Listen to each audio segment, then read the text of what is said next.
waiting for you. Wait, what? Welcome back to Snowman in the Morning. Time to put this puppy on ice and get ready for tomorrow. And who do I have tomorrow? I got William Morgan coming on for hour 1. Max Ritz will join me for hour 2. And Mike Debate with our Q&A for hour 3. Everything's on the opposite side of me. That's how crazy this day has been. Got off to a late start, had some technical difficulties, but doggone it, we ground through, and we're at the finish line. And speaking of the finish line, it's time for the final point with Brian Snow. If you want to sponsor any of our segments, give me a call at 919-247-3622. That's how you can reach me, or drop an email to snowmaninthemorning@gmail.com. All right, here we go. I never had a chance to hit this early in the day because I had some other news come in, but where does Julio Jones land? That is the question. That is the question that everyone wants to know. Where will Julio Jones land?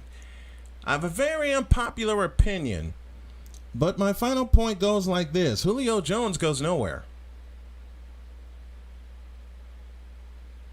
I said it and I meant it. Do I think that Shannon Sharp's call to Julio Jones on The Undisputed was staged yesterday? To borrow from the great Red Butler, frankly, my dear, I don't give a damn. You know what this situation reminds me of? James Harden.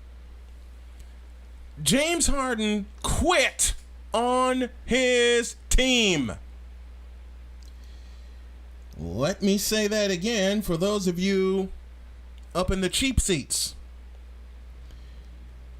It's pretty simple, really. James Harden quit on his team. Why am I bringing that up?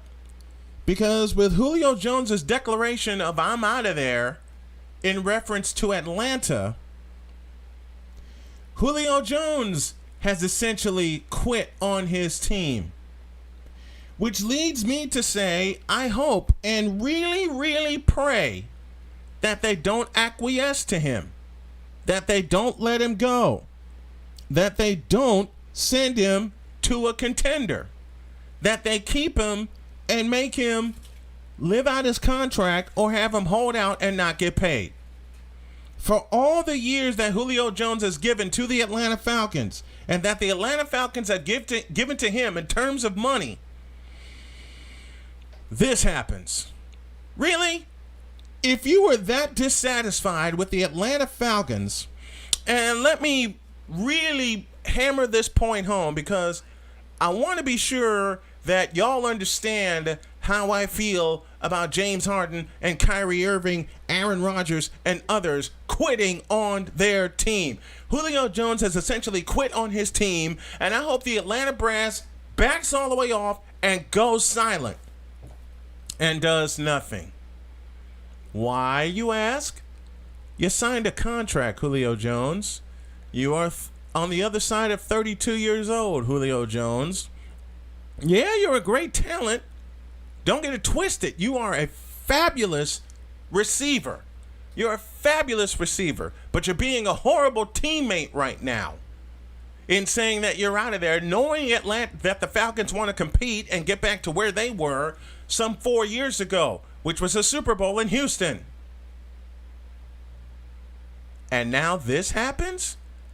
You don't want to team up with Ridley and be a mentor to him? Huh? What is wrong with this picture?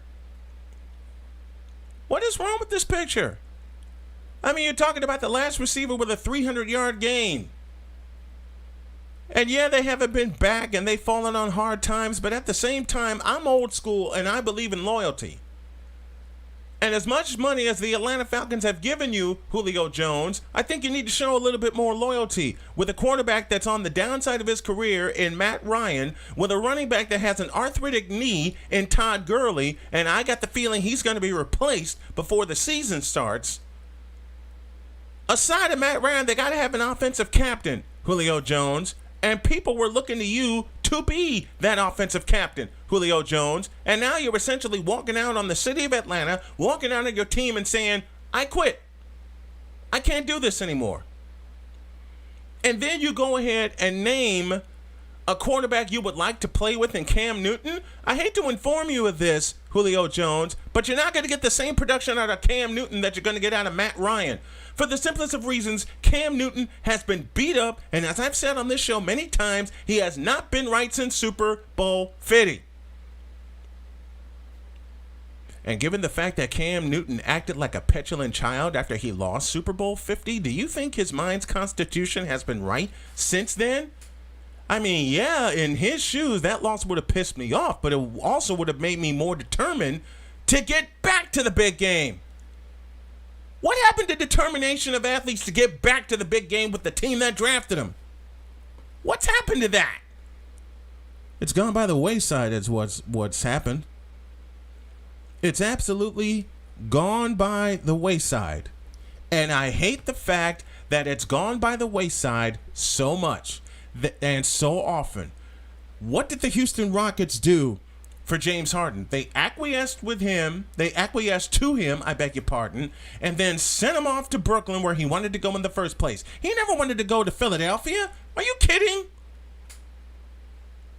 Which is why I hope the Brooklyn Nets crash and burn come.